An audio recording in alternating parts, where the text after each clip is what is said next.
Les amis, ici DC Film Comics Gaming, bienvenue pour cette nouvelle vidéo. Alors aujourd'hui, ce sera une émission Discutons Comics, ça faisait très longtemps que je n'en avais pas fait.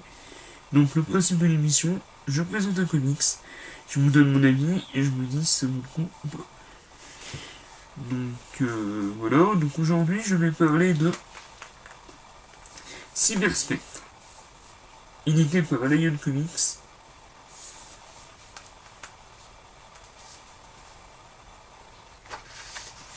Écrit par Richard Ems et dessiné par Rodney Green et Alec Guarzin.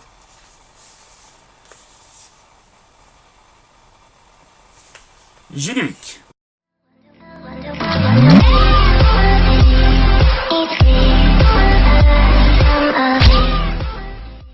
Déjà, Alien Comics. Donc, qu'est-ce que Alien Comics? Donc, je sais pas si vous connaissez le site de comics indépendant, enfin le site de comics Original Comics. Les personnes qui s'occupent de ce site ont également créé un label éditorial, donc sous le nom d'Alien Comics, avec en premier titre Hellshock de Jay Lee, donc qui est magnifique, très psychologique, des dessins à tomber.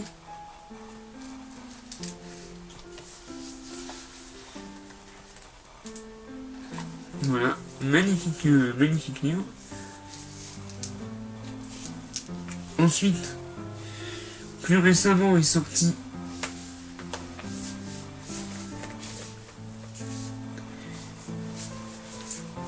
Triple Helix et Trio. Donc les deux je les ai finis, ils sont magnifiques, mais je préférais Triple Helix pour le côté X-Men, donc c'est par John Byrne, donc ils sont déjà en rupture, les deux. Donc je suis très content pour eux, déjà en rupture, et j'ai beaucoup aimé. Et enfin, donc plus récemment, et c'est venait de sortir, donc Cyberspectre, donc par Richard Ems, Rodney Green, Alec Guarzin, et colorisé par Oracle. Donc ce que je vous présente, c'est le livre édition limitée à 150 exemplaires d'Original Comics, qui coûtait 18€, donc un euro de plus. Je vous remonte donc les trois couvertures. Ah, donc là j'ai moins. Donc il y a l'édition régulière, l'édition collector et donc l'édition que je vous présente. Et donc même le dos est une édition alternative. Alors, qu'est-ce que ce Cyberspectre? Donc plongé dans ce Cyberspectre, la série de Richard Ems dessinée à 4 mains par Andy Green, Witchblade, enfin celui qui a fait Witchblade et Tomb Raider, et Alec Guarzin, Deadpool, Supergirl, avec des couleurs sublimes signées Oracle. Donc New Camden 2246, dans un monde où le système judiciaire est totalement informatisé et où les juges informatiques ne font plus aucune erreur, le destin de l'humanité semble désormais géré par une intelligence artificielle qui ne laisse plus aucun doute sur la nature d'un crime ou ses responsables. Mais dans ce monde parfait, un crime passe sous les radars, qui est Cyberspectre, qui se joue des failles d'un système réputé parfait. Découvrez ce Cyberspectre, un fantastique voyage dans un univers futuriste entre Blade Runner et Ghost in the Shell. Alors je vais vous montrer quelques pages parce que j'ai trouvé vraiment les dessins magnifiques.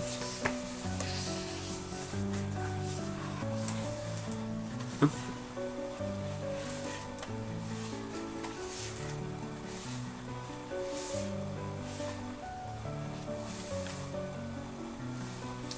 Alors c'est un comics en 3 numéros, donc le prologue, l'épisode 1 et l'épisode 2.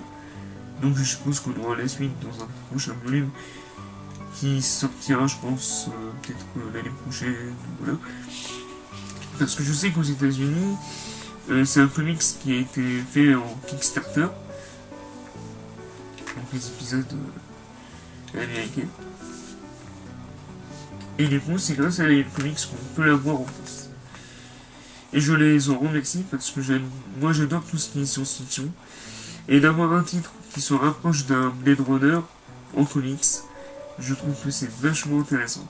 Alors évidemment, il y a énormément de dialogues, ça c'est clair, mais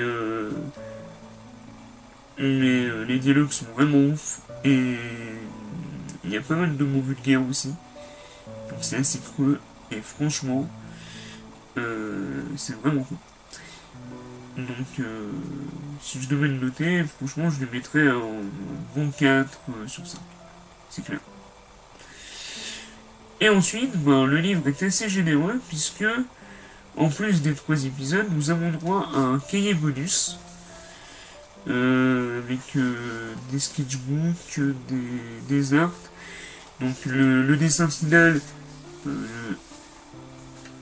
le dessin final et le dessin d'origine sur les couleurs. Il y a ça aussi avec les planches de BD. Hop.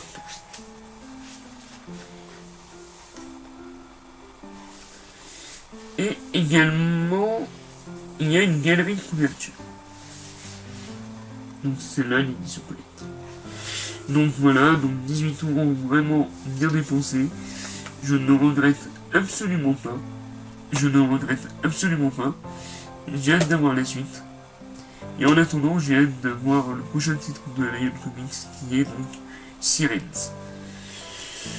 Donc voilà, si vous voulez voir ce que ça donne au niveau de la collection, ça donne ça. Bon, voilà. Donc c'est vraiment cool, hein, je suis vraiment content. Je leur souhaite de réussir pour qu'ils nous donnent toujours plus de comics indés. Et voilà. Donc moi pour ma part ce comics là j'ai beaucoup aimé. Et j'espère que la suite sera tout aussi bien. C'était DC Film Comics Gaming. Vive les films, vive les comics, vive à la Comics. A bientôt pour une prochaine vidéo.